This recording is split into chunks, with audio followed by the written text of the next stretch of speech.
दोस्तों, गौतम बुद्ध की इस कहानी को ध्यान से और अंत तक जरूर सुनिएगा। इस कहानी को सुनने के बाद आप आलस्य करना छोड़ दोगे।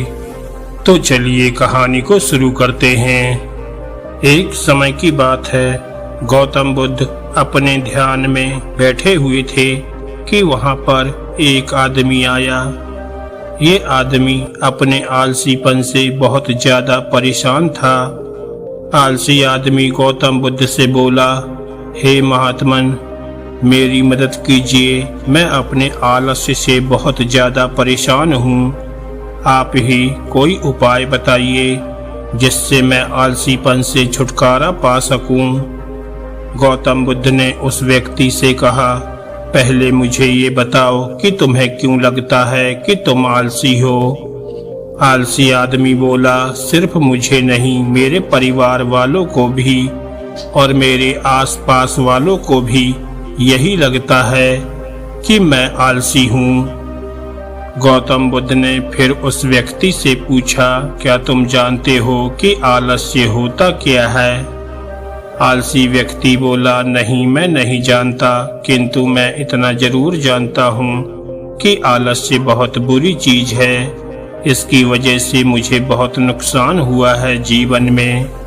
गौतम बुद्ध बोले, जिस परेशानी से तुम छुटकारा पाना चाहते हो, पहले उसके बारे में पूरी जानकारी ले लोगे तो उससे छुटकारा पाना आसान हो जाएगा। आलसी व्यक्ति बोला, भगवान, इतनी बुद्धि तो मुझ में नहीं है, आप ही मुझे इस समस्या के बारे में जानकारी दीजिए। गौतम बुद्ध बोले, आलस्य एक मानसिक अवस्था है, एक विचार है जिसे जाने अनजाने में हम खुद ही जन्म देते हैं। आलस्य दो मूलभूत कारणों की वजह से ही जन्म लेता है, एक है शारीरिक और दूसरा मानसिक। शारीरिक कारणों में पहला कारण है गलत तरह का भोजन। हम सभी जानते हैं कि हमारे शरीर को भोजन से ऊर्जा मिलती है और ये ऊर्जा सजीव जीवों से मिले तो अच्छी, यानी कि प्राकृतिक रूप से जो हमें भोजन की वस्तुएं प्राप्त होती हैं, उनसे अगर ये ऊर्जा मिले तो हमारा शरीर इससे अच्छी ऊर्जा प्राप्त करता है। इससे उलट यदि हम निर्जीव वस्तुओं से ऊर्जा प्राप्त करते हैं तो ये हमें आलस्य की ओर लेकर जाती है। दूसरा कारण, हमारी शारीरिक गतिविधियां भी हमें आलस्य के चंगुल में फंसा सकती हैं। गौतम बुद्ध ने आलसी व्यक्ति को अपने शिष्यों की तरफ इशारा करते हुए कहा कि देखो, इनके चलने फिरने बैठने के तरीकों में तुम्हें कुछ अलग नजर आ रहा होगा। जब आलसी व्यक्ति कुछ समझ नहीं पाया तब गौतम बुद्ध ने उससे कहा, मेरे शिष्य जब भी बैठते हैं तो वे रीढ़ की हड्डी को एकदम सीधा रखते हुए बैठते हैं। चलते हैं तो उनके दोनों पैरों के बीच अच्छे से संतुलन बना रहता है और जब वे सोते हैं तो उनका शरीर एकदम शिथिल रहता है।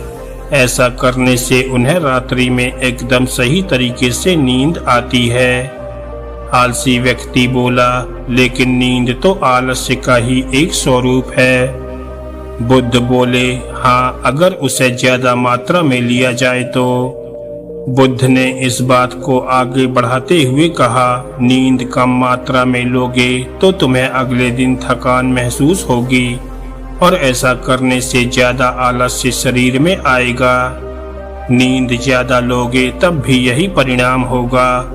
इसलिए नींद को ना ज्यादा न कम, एकदम सही मात्रा में लेना अति आवश्यक है। आलसी व्यक्ति बोला, हाँ, ये तो मैंने भी अनुभव किया है।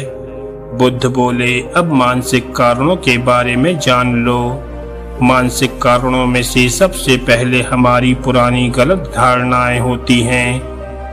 अक्सर ऐसा होता है कि हम पहले जिन कामों में असफल हो चुके होते हैं, हमारे अंदर ऐसी भावनाएं बन जाती हैं कि हम उस काम में हमेशा असफल होते रहेंगे, जिस वजह से हमें उस काम को करने में आलस्य आने लगता है। ऐसी धारणाओं से छुटकारा पाने का एकमात्र उपाय ये है कि हमें अपने मन को ये समझाना चाहिए कि पिछली बार हम जब उस काम में असफल हुए थे तो हम उसके बारे में जितना जानते थे, अब हम उस काम के बारे में उससे ज्यादा जानते हैं, क्योंकि असफल होने के बाद हम उससे काफी कुछ सीख चुके हैं। बुद्ध बोले, दूसरा कारण है आलसी और कामचोर लोगों की संगत। कई बार ऐसा होता है कि हम आलसी नहीं होते, मगर जिनके साथ हम रहते हैं हम उन जैसे बनने लगते हैं। इससे छुटकारा पाने का उपाय बहुत सरल है। कामचोर और आलसी व्यक्तियों से दूर रहो। ऐसे व्यक्तियों की संगत में रहो जो अपने काम को बड़ी लगन से करते हों और तुम्हें कुछ सिखा पाएं। गौतम बुद्ध ने तीसरा कारण बताते हुए कहा, ये कारण आलस्य के लिए सबसे बड़ा कारण है। काम को कल पर टालते रहना।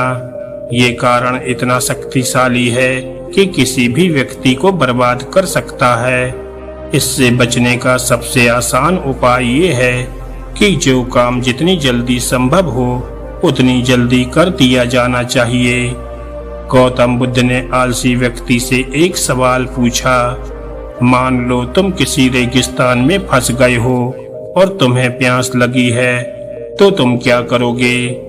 आलसी व्यक्ति बोला, मैं जल्दी ही रेगिस्तान के आसपास कोई गांव की तलाश करूंगा या ऐसी जगह की तलाश करूंगा जहां पर मुझे पानी मिल सके। गौतम बुद्ध बोले, अगर तुम्हें काफी देर तक ढूंढने पर भी पानी ना मिले तब तुम क्या करोगे? आलसी व्यक्ति बोला, मैं तब भी अपनी तलाश जारी रखूंगा, क्योंकि ऐसी परिस्थिति में मेरे पास कोई और दूसरा विकल्प तो होगा ही नहीं। गौतम बुद्ध बोले, बिल्कुल सही, और यही है मानसिक स्तर पर आलस्य का चौथा कारण। किसी भी निश्चित लक्ष्य का न होना ये भी आलस की ओर लेकर जाता है। अब सुनो पांचवें कारण के बारे में। गौतम बुद्ध बोले, सोचो कि तुम्हारे पास काफी सारे सोने के गहने हैं जो तुम्हें एक जगह से दूसरी जगह लेकर जाना है। तुम चलते चलते थक जाते हो और किसी पेड़ के नीचे बैठ जाते हो और तभी तुम्हें दूर से तुम्हारी तरफ दौड़कर आ रहे डाकू दिखाई देते हैं। तो क्या तब भी तुम आलस करके वहीं बैठे रहोगे या ऐसी परिस्थिति में तुम वहां से उठकर दौड़ने लगोगे? आलसी व्यक्ति बोला, जी मुझे वहां से दौड़ना ही पड़ेगा, नहीं तो मेरी जान और सोने के गहने दोनों खतरे में पड़ जाएंगे। बुद्ध बोले, यानी कि तुम्हारे पास एक ठोस वजह होगी दौड़ने के लिए।